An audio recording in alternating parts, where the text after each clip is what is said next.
Happy Halloween!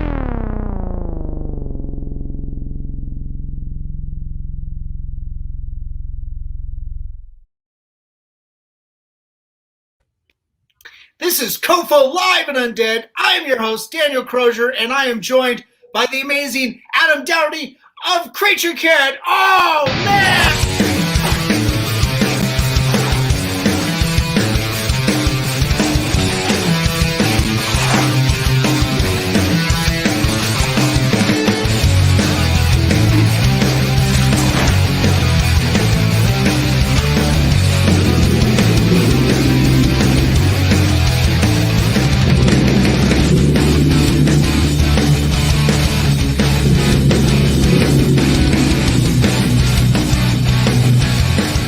Something on my face.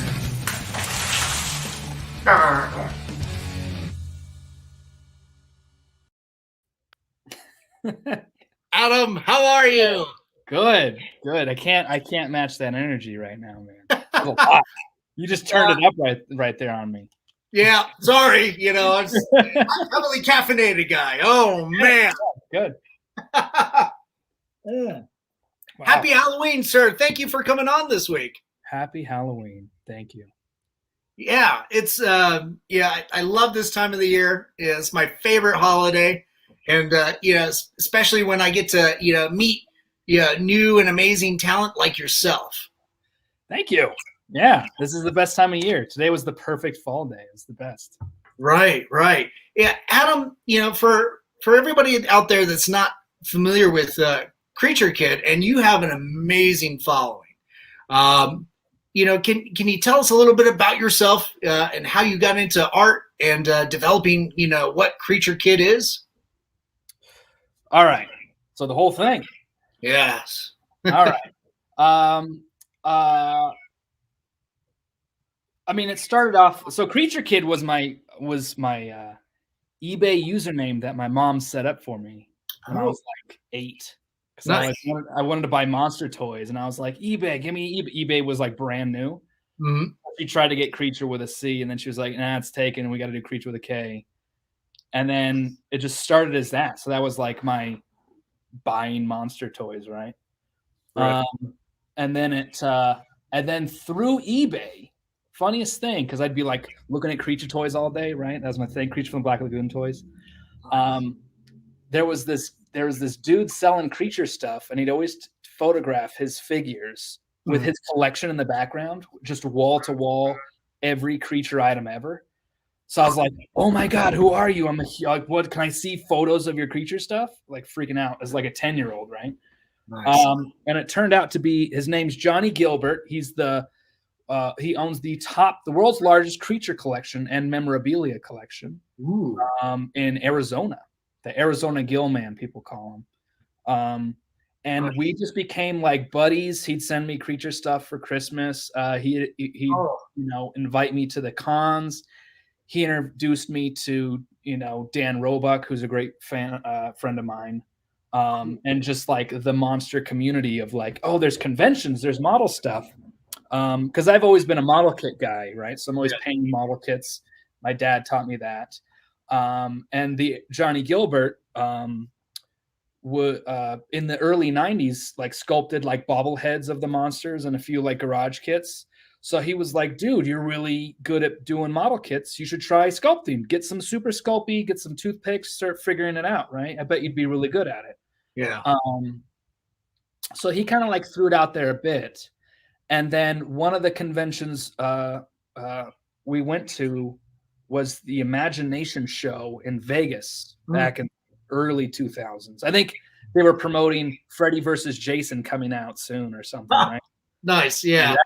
So me and my dad road tripped out there. I had a bunch of just model kits I painted. It was the first time I was going to meet Ben Chapman, the actor who played the Creature. Cool. And in that show, I met Steve Wang, and he was autographing stuff for me. I met Tim Gore, who's like an amazing painter. And then I met Jeff Yeager, who was like the tippy top garage model kit monster sculptor, right? He's like the best of the best.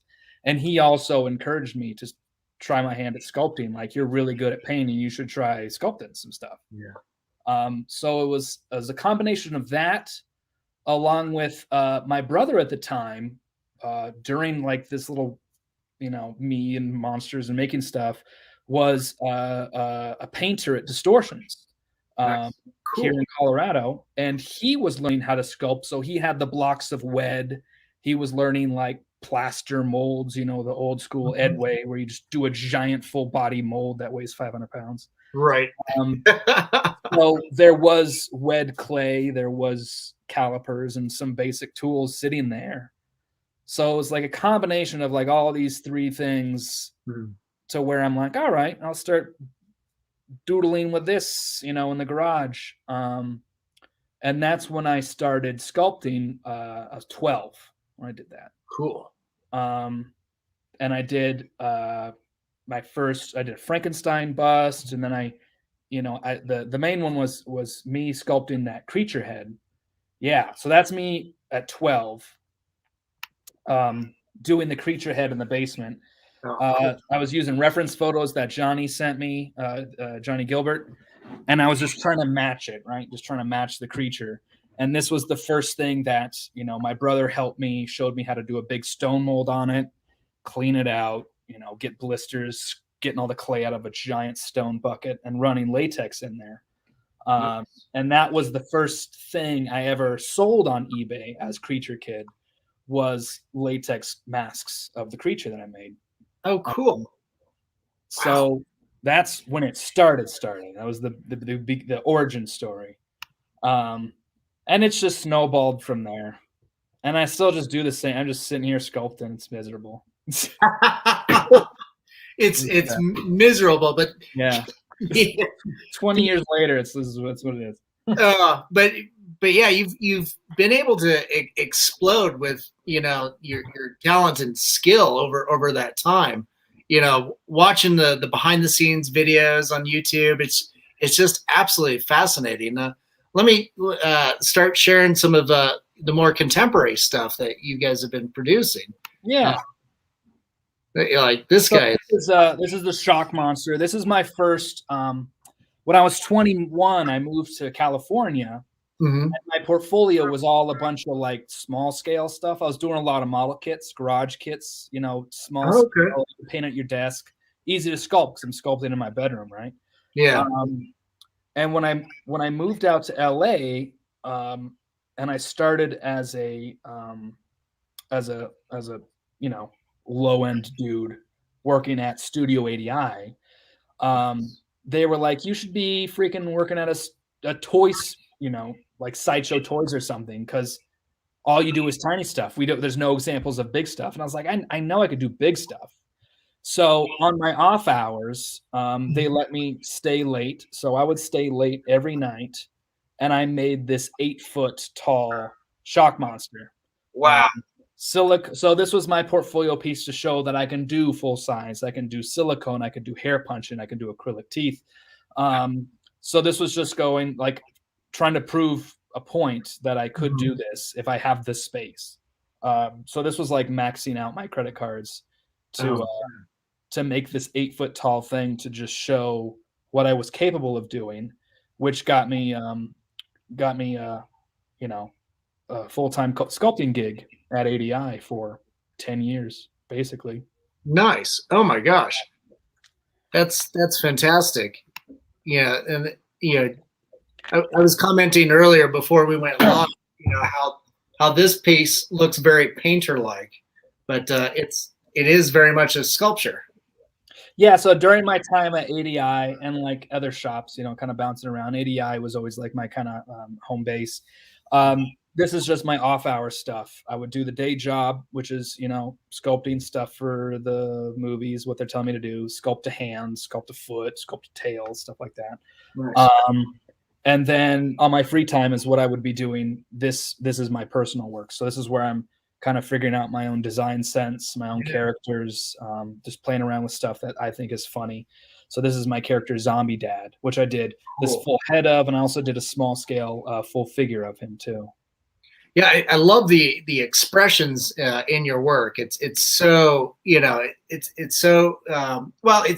it's something you don't usually, see a lot of. It's usually, got to do it very realistic. And it's like, and yeah, that's there, but so's the character, and it's very whimsical as well.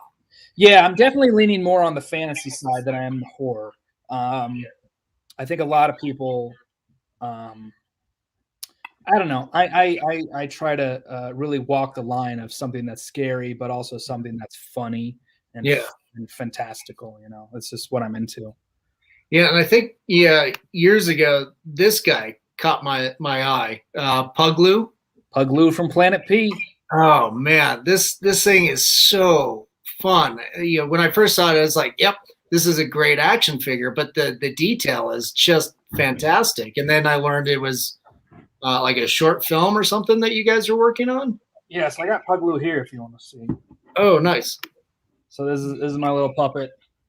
That's the hero right there. So, like I said, during my time at ADI, what I would do, my off-hour stuff, right? It started as my off hours were doing sculptures to do art shows. Yeah. Original pieces, original takes on characters I like.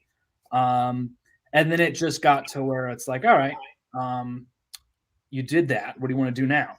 So the next goal was to try to be a filmmaker. That's the earliest thing I've wanted to be. Before I was a sculptor, when I was like in elementary school, I was like, I want to be Steven Spielberg. So I was like, all right, I did the FX thing. Now what? So what I started to do is I started to challenge myself to do small short films, more music videos, baby steps. So I'm not doing music videos are easy because you already have the audio, the beats, everything laid out. And then each little video project that I do would be exploring different techniques of practical effects. Cool. Something I've always wanted to do and something that they just don't do in the shops anymore. So I was like, I've always wanted to do a freaking water tank puppet. Same technique in Raiders of the Lost Ark, Poltergeist. I mean, it's a technique that's amazing, but no FX shop will do it. It's not a thing. They don't hire you to do that stuff anymore because it's all CG now. So I was like, all right, I want to do that. So found a song, built the puppet, filmed it, did the tank, put it together, and then it's like, all right, that's kind of fun. The next one was, kind of establishing a little bit more of a story, a beginning, a middle, and end. Yeah. So it makes a little bit more sense. The second video techniques were stop motion. Always wanted to do Harryhausen style stop motion. So that was the task I gave myself for the second video. Nice. And that's where Puglu came from. So that was just off hours again. I do a day job, and then I'm there till midnight every night, just working on this stuff. God, that's so cool. So this is the puppet. So he's fully posable, and he's in foam latex, so he can look all the ways. This is my little baby.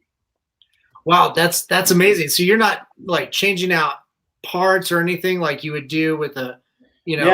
Yeah, he's all just moving around. Got a lot of expression for just a little stupid face. Man, that's amazing. But after this video, because I was sharing the whole process of it, people were getting invested. People like the character. He was produced by a toy company. There's a few toys out of him now, big figure, little mini figures. Fan art, people get tattoos of him. I'm getting photos of paint like graffiti of Puglu in Australia. I mean, it's a thing. It blew up into a thing to where I'm going, okay. I'm confident in my sense of design and creating original characters more so than I am happy working on stupid Hollywood movies on things I'm being told to do. I was like, all right, this is stupid. Let's get out of here and figure this out. So at that point, I was still just kind of figuring out how to financially do that, become an independent artist, I guess. Yeah. Solely doing your own personal work, which is the hardest thing ever. Right. so, you know, and then I would do commission work. I get commissioned to do this or that, you know, my own takes on characters, for people, for galleries and stuff like that, which I would still kind of do. But the main focus is try to figure out how to be a filmmaker. So I left LA. Obviously, it's just too, for someone who's trying to be a filmmaker, which is every person in LA. Yeah. It's just financially, it's impossible, because every one of my stories I'm trying to tell involves building a world and building characters, right? So Right. you need a shop. So that's when I came to Colorado, back home, and I got my own shop space. So now I'm trying to establish KreatureKid as a shop, and also KreatureKid as a company that creates original content and characters and products of those characters. So right now we're gearing up for short film number 3, which is this one's I'm gonna try to do Kickstarter funding to do a 12-minute short, and this one is a 1930s jungle adventure. Oh, cool! Wow. And the technique for this one is Jim Henson style puppets. Yes. So hand puppets with servo operated eyes. So I mean, it's a lot bigger than the other 2, but I'm trying to quickly make some jumps to hopefully then make some more jumps to figuring out how to do a feature film or a 30-minute short, 45-minute short, hour and a half short, right? Baby steps still, but I mean, it's been I think the first video short I did was like 6 years ago. So it's very, very, very slow process, but I'm still mentally getting to the point to where I'm like, all right, I think I can handle this. Yeah. Yeah. It's a tough, long process, you know, and you're incorporating so many different disciplines too. Right. And you're bringing on a number of people to help you out. Yeah. So what was amazing is as I was like trying to figure out how to get this project started, this jungle adventure that is applying Jim Henson style puppets, I was approached to do effects for a movie as an independent artist.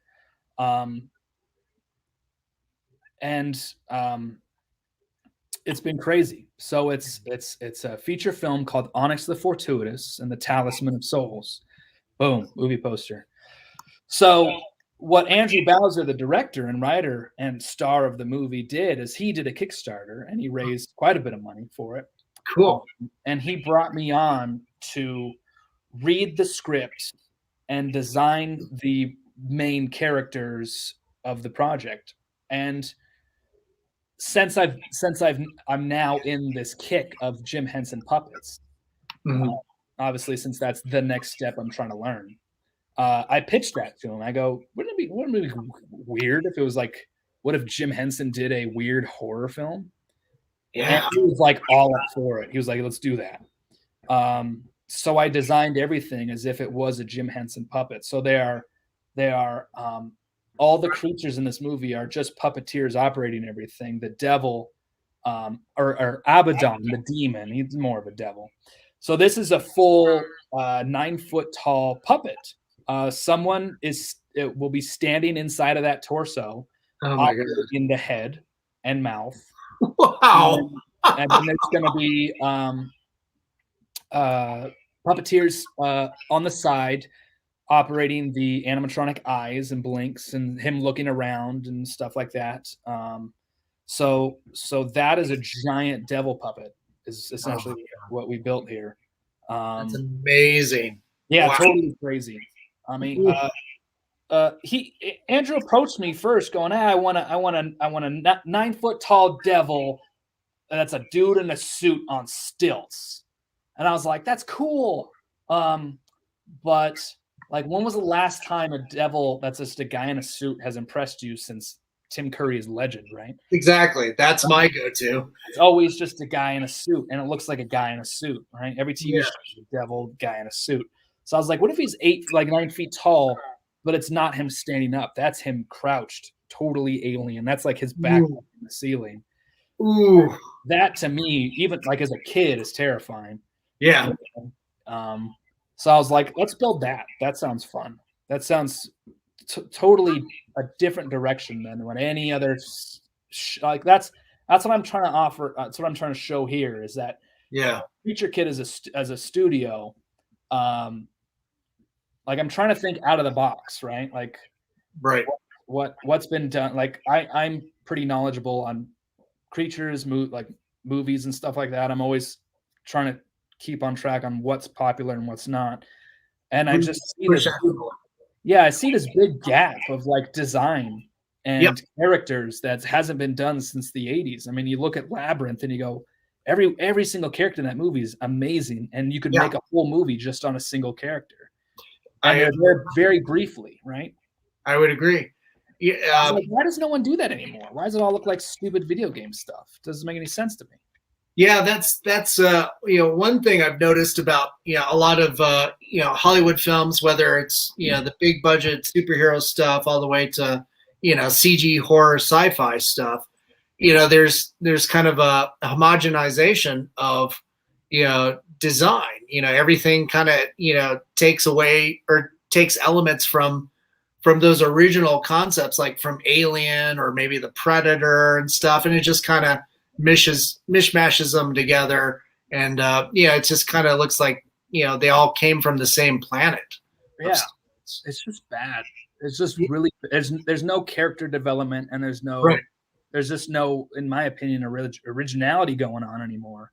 So I'm trying to show, especially with this movie, since this is the first one out of the gate for my company, what I can bring to the table as far as like stuff you've never seen before. So a 9-foot devil, that's a puppet. You have the ghouls. So again, I was approached, let's have them in makeup. And I was like, you don't want the actors in a makeup chair all day.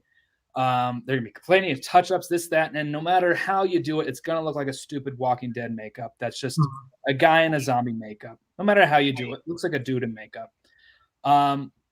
So I go, let's do puppets. Let's just do crazy puppets. And the response to these has been pretty freaking great. I mean, it makes me feel good because one, it looks really fun. Yeah. I love the gloved hands with the puppet head, like Swedish Chef, like so Muppets. Right. so goofy and weird. And there's just like with like the proportions of like a Muppet, but in like realistic looking, like granted it's a weird neon color, but the like just the textures, the hair, the drool, the slime, the eyes rolling around, the eyes. So their eyes are like dead white and they roll around like little marbles independently. The expression themselves, I mean, there's so much character, and I mean it's definitely realistic, but it's also it's got that whimsical approach to it that you just don't see anymore, and practical character design. So I'm really excited to see the end result for these things. I think it's going to be very, like, I don't want people to go, oh, those are puppets. I want you to go, why is this thing moving so weird? Like, what is that? Like, why is he like so low? You got to take a little while to really go, oh, okay, okay, I see. It's a weird freaking puppet thing. I just, I don't know. I have yet to see a zombie movie that was zombie puppets. I don't know. Right. Oh, go ahead.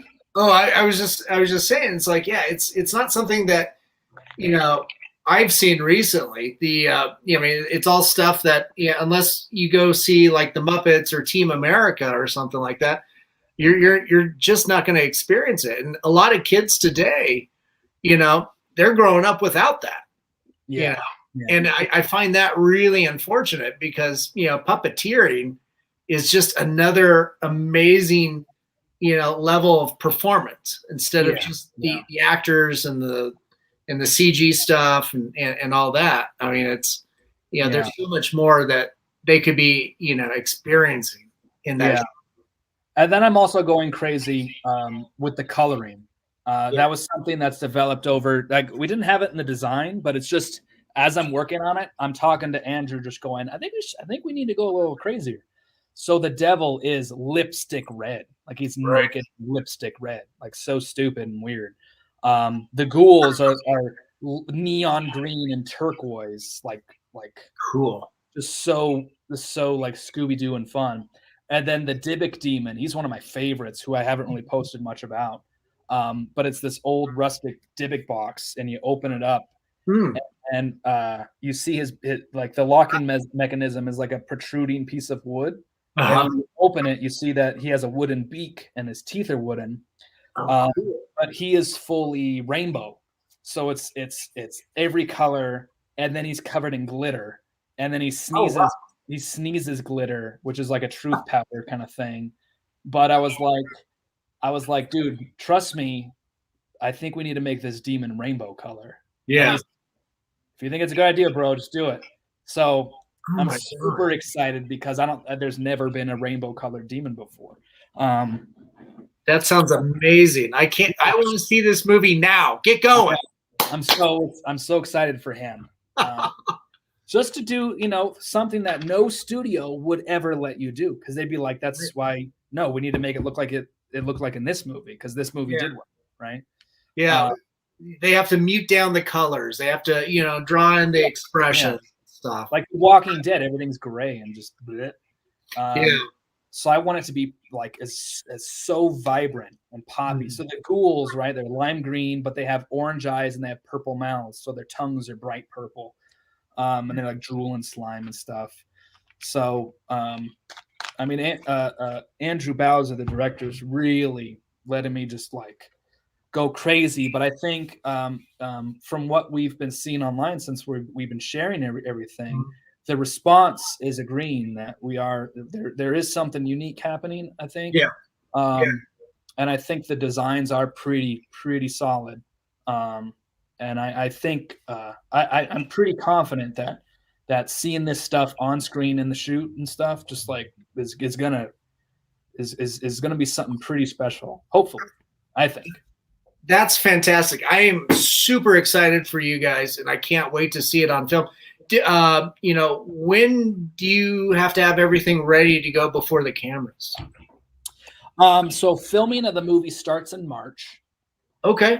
Cool. So I got a little while. I mean, that's another amazing thing too. This would be like a 6-month build, which is like unheard of. But I think it's necessary for the results that we're going to see. I was rushing at first, but we Andrew ended up moving the shoot over a little bit to bypass winter in Massachusetts. And it's really saving me here because I'm going, it just gives me more time to refine each character and really make them like really special. Something cool. So I'm pretty proud of the work we're doing, and it's great because I've through this I've established like the key people I need to do this kind of stuff. I found the kid who was doing the servo airplanes in his basement, who is now my lead mechanic and did all the eye mechanisms for everything. So I'm going, boom, that's my eye mech guy for the jungle short. I found my mold maker. I found my carpenter, who's going to help build the sets. It just so happened that like 15 minutes down the street is a puppeteer who worked on the Dark Crystal show. What's she doing in Colorado? No idea, but I got her now. So I'm so excited. Awesome. This amazing team has just somehow fallen into my lap for this project. And I'm like, this is crazy. It's a real thing now. I have a company now. So I just got to figure out how to make it work. Yeah, that's fantastic. That was going to be my next question was like, in terms of, puppeteering, it's like, getting those performances down too. I mean, that's going to be, taking some time and then modifying it, on the set, in front of the lens, because there's always going to be something, right? Yeah. It's a lot of R&D that's going to be going into this. But yeah, I just happen to have an amazing crew, multiple talented puppeteers who are ready, where I'm like, I don't know if this will work. And they pick it up and they go, oh, like this? And I'm like, you just brought it to life. Now I know it's going to work. You just did it. That's why I love the videos I've been posting on my social media of the zombie tests. Cause I'm like, shoot, this is going to work. Cause as I'm sculpting, I'm going, I think it'll work, right. I got a pretty good idea of how I think it would move. Right. Right. But you're never sure until you see it and you go, oh, okay. it'll work. And then you also go, okay, we can't shoot it like this, and like obviously that framing isn't going to work. We got to crop it up and stuff. But that's all stuff on the day. Yeah, no, that's cool. We've got some comments coming in. Stacy, oh, is this a movie? Yes, Stacy, this is a movie we're talking about. What is the name of the movie? What is the? Let's throw up that movie poster again. Yeah, Onyx, the Fortuitous, and the Talisman of Souls. Yeah. Yeah, there you go, Stacy. Yeah, you got this to look forward to. Oh my gosh, this is going to be absolutely amazing.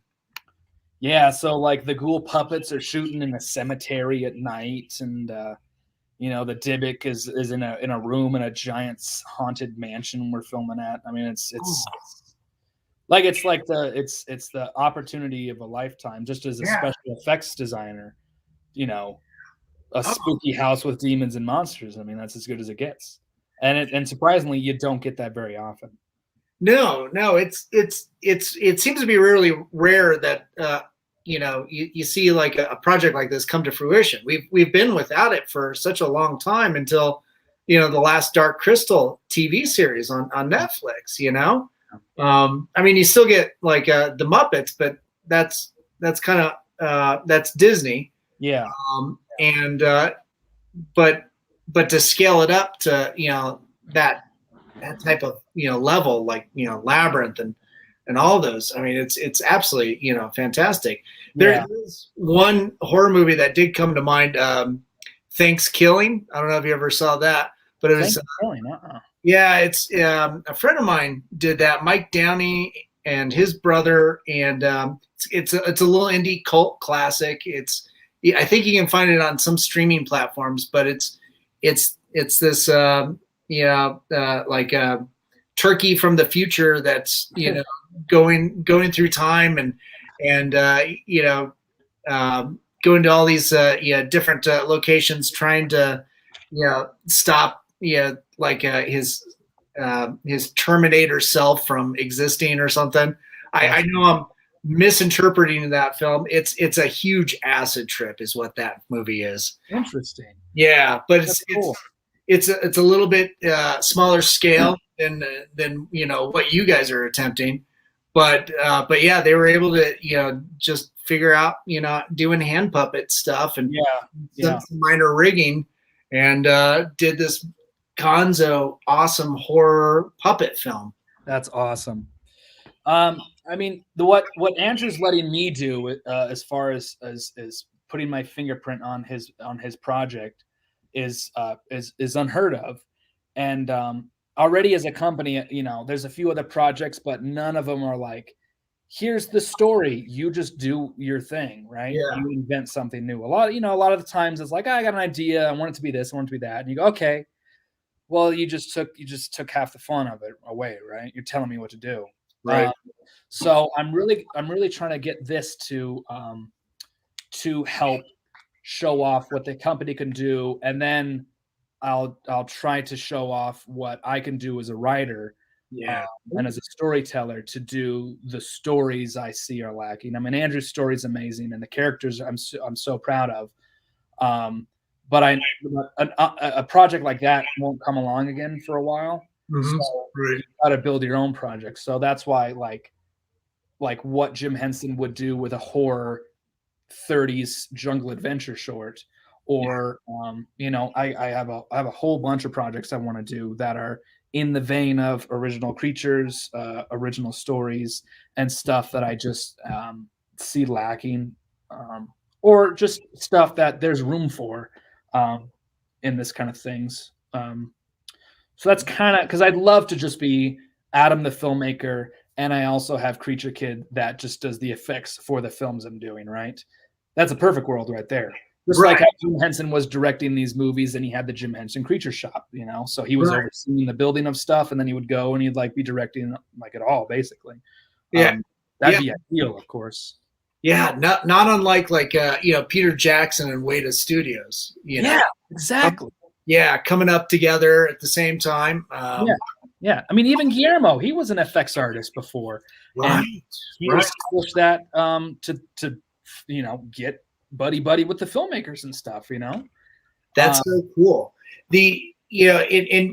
While you're working on this feature film too, you're developing the Jungle Adventure short. I mean, that's going on simultaneously, right? Trying, yeah. I got a friend who's helping with the script. I'm going to send Andrew the script, and he's going to give it a read just to solidify it. I've already got the voice actors lined up. I got the main actor lined up. Now that I have a shop space, that's all I need for the sets. There's only 2 sets because that's the fun part is how do you make a jungle adventure in the middle of Colorado? Right. We're using a lot of miniatures, and then the whole story of the jungle is set in one spot because our hero is stuck in quicksand throughout the entire thing. Nice. So you never leave our hero, which is just the funniest thing for me. Because that's the problem, right? Is like, how do you do these huge world shorts like with no money and like a short story? Is a lot of people just go, oh, you can't do it. So we'll do a drama thing. You know, people on the train tracks are like, I go out in the woods, right? Right. I want to do a period jungle adventure. Yeah. You do that. You just got to be really creative. And that's what makes it fun, right? Well, and that's the thing too, with, even if you don't have, the financing, let's say, to do it, you got the skills, you have the talent. I mean, and those limitations do breed that innovation as well. Oh, absolutely. I think that's what's lacking in a lot of in most all movies is that especially for big Hollywood movies is that there is no limitation of budget. But because of that, there is a lack of creativity.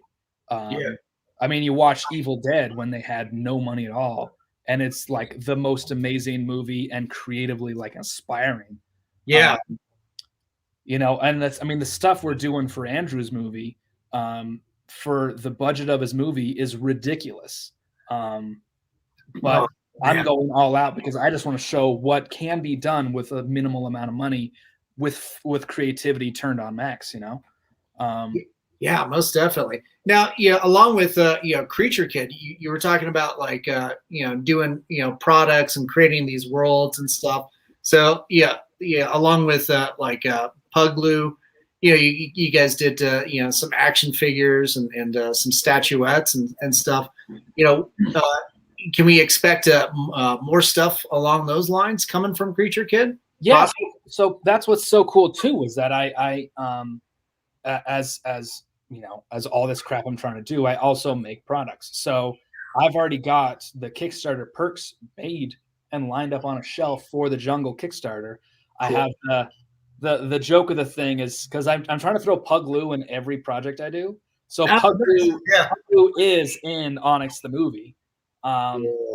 So that was like yes, I got Pug Glue in a feature film finally. So stupid.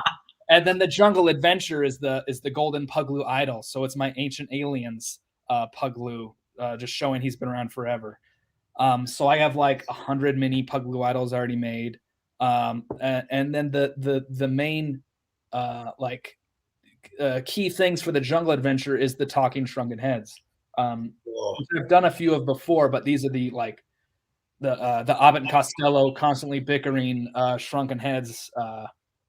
So I have little mini versions of them already made for a perk. Oh my gosh! Well, I'm trying to someday I want to do like troll doll hair shrunken heads and things like that. I've always been kind of like my own assembly line of things. So the products aren't hard for me. Cool. But it's the task now is trying to figure out the Kickstarter thing and raise something to help fund me making this jungle short, which really, I mean, it's going to happen either way. Right. It would make it a little bit easier, and I would pay rent for a bit. Right. The when can people expect that to go live? That Kickstarter. I was kind of shooting for December. Okay. It might, not happen because I've been working on this jungle adventure for like 3 years now. Okay. Ridiculous concept art up the wazoo, props, I got it all. It's ridiculous. I just am. The script hasn't been 100% yet. Like my jokes, I'm not the funniest guy, so like dialogue is kind of like tricky. So I'm finally like, all right, I need help. Yeah. Andrew's an excellent writer and Cool. very good at comedic timing, so I think he can bring a lot to the table. But no, I'm pretty pumped. Nice. Shooting for December. December's probably when I'll be running out of money, so I'm like, got to figure it out, man. Oh, man. Yeah. Well, yeah. At least it gives you a clock, a goal to shoot for. Yeah. Man, that's so cool. Yeah, this sounds really exciting. Now, this weekend is Denver Fan Expo. I think KreatureKid's going to be there. No, actually. Oh, I read someplace that you guys were going to be there. A couple of the people I work with are going to be there representing the 405th. Oh, okay, right, okay. Like a Halo thing. Yeah. I don't know, but they have a booth there. They're going to be showing off their armor that they 3D print and make themselves. Nice.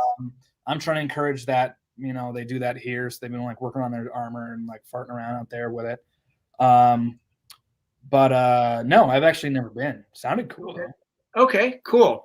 Yeah, I've got a few friends, they're doing that, and I thought it was, good. I was like, oh, sweet, probably have the pug glue there, but drat. Sorry, people. Yeah. Maybe next year. Yeah, maybe. I don't know. I haven't done a con in a while. I'm kind of just like not going to do them unless I get invited. That's okay. Kind of like, I got too much work to do. Well, I guess we'll just have to, talk to you for next year for COFOH. Yeah, there you go. That'd be fun. Yeah, that'd be pretty sweet. Especially bringing out like some of your big pieces. I know. I don't know what's going to happen with this devil. No one can fit it in their house. It's Right. going to end up in a field somewhere. I know it. Well, you could always replace it with Lucifer at the airport. Oh, yeah, that's right. Or maybe Lucifer needs a friend. Yeah, there's a talking gargoyle I did that's in baggage claim. It was like something I did with ADI, and I sculpted and like painted this gargoyle that like goes with like a few of the other statue ones there. Yeah, baggage claim, and he like tells jokes and stuff. It's really weird. Oh, that's hilarious. That's awesome. Yeah, that's my little Colorado project. Oh, that's so cool. Yeah, looks like Chantel just chimed in, was helping Stacy. They said shooting begins in March. So, man, that's awesome. Do you know how long that shoot's going to be?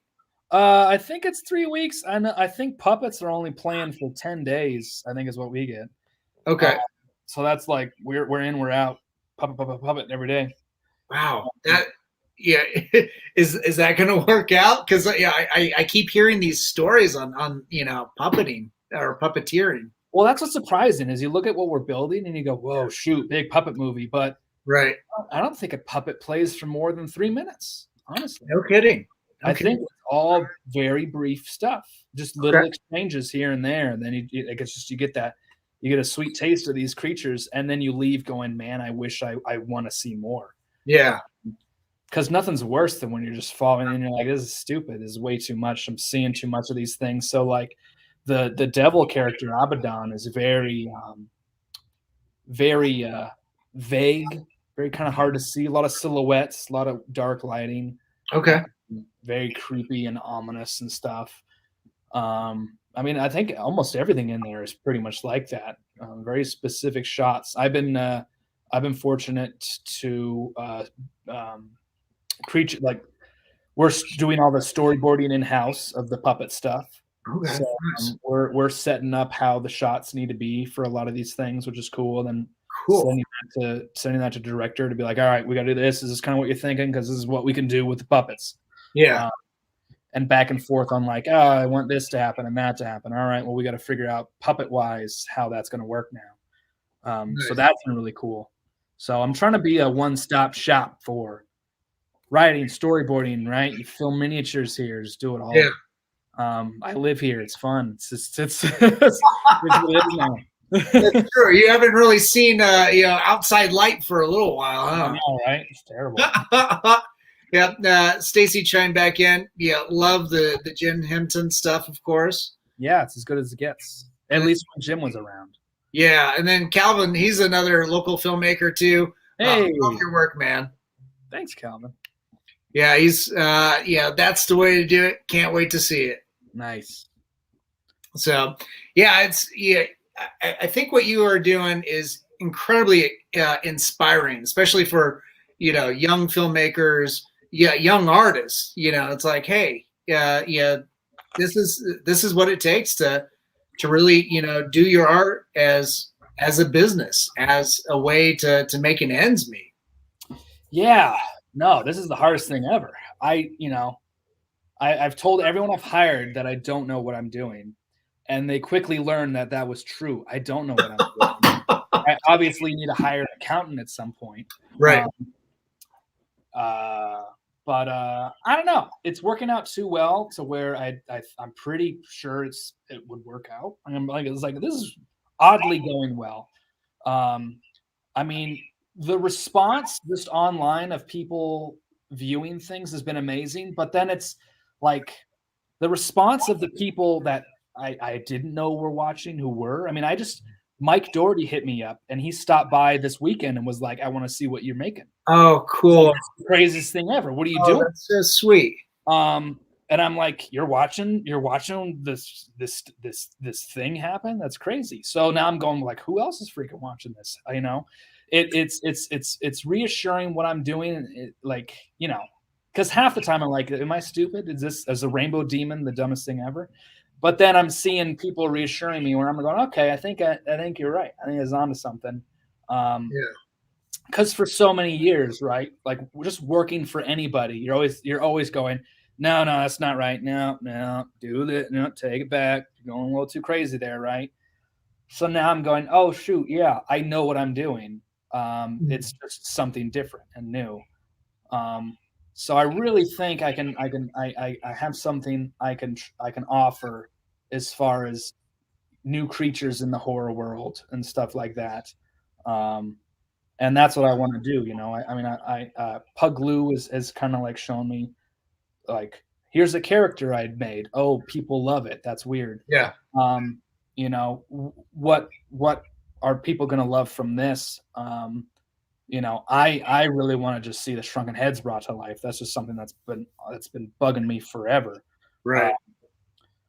So I think it'll work out. Like I said, the money thing is the worst thing in the world. That's miserable. But I'm not a money dude, right? I'm a maker. So I'm still trying to establish how to only do that and only worry about that. Yeah. Right now, freaking, I hardly sleep at all. It's the worst. Oh man. Well, I hope you're able to start getting a little bit more sleep and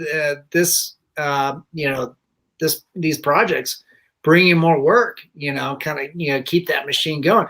Let us know too, like how we can support independent artists like yourself. I mean, you've got some short films out there. Can they see them at KreatureKid.com? Yeah, so KreatureKid.com's got everything. It's got links to my YouTube, which is just KreatureKid. My Instagram, TikTok crap is all just KreatureKid. Support-wise, I have a Patreon that's like $4, the cheapest. And I'm just like trying to just set up a camera every time I'm working and just show the process of this other project I have for a YouTuber, Meat Canyon, who does a lot of like weird, like creepy cartoons and stuff. He has his own original YouTube TV show called Monster Lab. So he's hired me to create a hyper-realistic full figure of one of his characters from the show. So I'm documenting the process from starting a mold to making eyes to sculpting, designing, wrinkles, like step by step on what I'm doing. So that helps a bit. I mean, it's $4. That's like a burrito. And cool. Then at some point I will be doing the Kickstarter, and that's the point where I'm going to like really be like hitting the pavement, trying to like just get people's money to help raise something for that short. I don't see it being any more than like 60 to 70 grand. Just like to like employ everybody for 2 months, basically, is what it is. Because that's part of the job too that I'm realizing, like, oh shoot, how do you, I mean, all these crazy talented people, how do you keep them so that their rent's paid? Not just mine. And I'm like, oh shoot, this sucks. That's why these things cost so much money. Because for my whole life, I'm just going, okay, how much do I need to charge for a thing to just cover my rent and food? But now I'm going, all right, now I have 6 people. How do I do that? Yeah. But also make it affordable to where I am cheaper than what the California shops are offering. And also I can give you something new that those guys will just scrape the bottom of the barrel to just get it out as cheaply as possible. So I'm trying to just establish quality and basically give you something cool for super cheap when everybody else gives you stupid stuff for a lot of money. Right. Well, yeah, you're selling vision, and I think that's incredibly important. And I mean, as we've seen here tonight, I mean, it's incredibly unique, and it's something that needs to be celebrated, I think. Yeah. So hopefully it'll work out. I feel fine about it. My jungle thing, pretty good. Yeah. I can't wait to see it, and to see the feature film, and to see your short, and hopefully visit your shop sometime too. Yeah, you got to come see it. It's kind of impressive right now. It's gonna be cooler soon. We're like, I'm remodeling the front, like making it nice and pretty, so it's like a cool showroom and bedroom. So hopefully it'll be nice. Nice.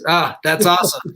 So just before we close up, I wanted to say, Adam, thanks for coming on this Halloween week. What a wonderful surprise being able to chat with you and talk about your amazing art and films that you're doing. Yeah, it's been an absolute treat. Thank you so much. I really appreciate that. And happy Halloween, everyone. Yes, happy Halloween. And everybody out there, make sure after this broadcast, go to KreatureKid.com, see all the amazing works and links. Go to the YouTube page especially. You'll be really surprised. Go to the Patreon. It's on there, right? Yeah, everything's on there. The YouTube at the moment, I'm trying to do for a Halloween thing is I'm introducing. I'm doing it's a little video introducing each of the employees I have. Cool. Because they're amazingly talented kids who I want to just showcase like their skills and what they're doing for me and what they do on their own, and like some talk about their family history and like their school and growing up and what they've learned so far. So I think we just uploaded the 3rd one today, Miles, and I think we have like 3 or 4 more coming throughout the week. So that's just fun as far as just like getting to see talented people and kind of see their paths to figure out how to be doing this as a career. I think is important. That's so cool. And what a great example to set too. Yeah. That's cool. That's all on YouTube. KreatureKid with a K. Yes. Chantel says you got to follow your true vision, and of course, happy Halloween. So happy Halloween, Chantel. Happy Halloween. So yeah, stick around for a few minutes, Adam, as I sign off. But to everybody that tuned in, thanks so much for all your support. Want to say thanks to all our partners, to Mutiny Cafe. If you're going to start a revolution, make sure you're caffeinated, as I clearly am. And, of course, our friends at Hellfire Entertainment, thanks for rebroadcasting us on your social media. Our friends at Groovy TV. Groovy, we lost you last year, but we continue on in your stead. And, of course, our sponsors at Alien Donut Films, Bill and Angela over there, thanks so much for your support. And, to my producers, Stefan Santa Cruz and Amanda Armstrong, thanks for putting up with my bullshit.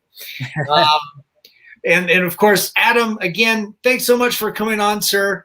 And to everybody out there, have a happy and safe Halloween. And make sure to look out for each other during these tough times. Remember, we love you.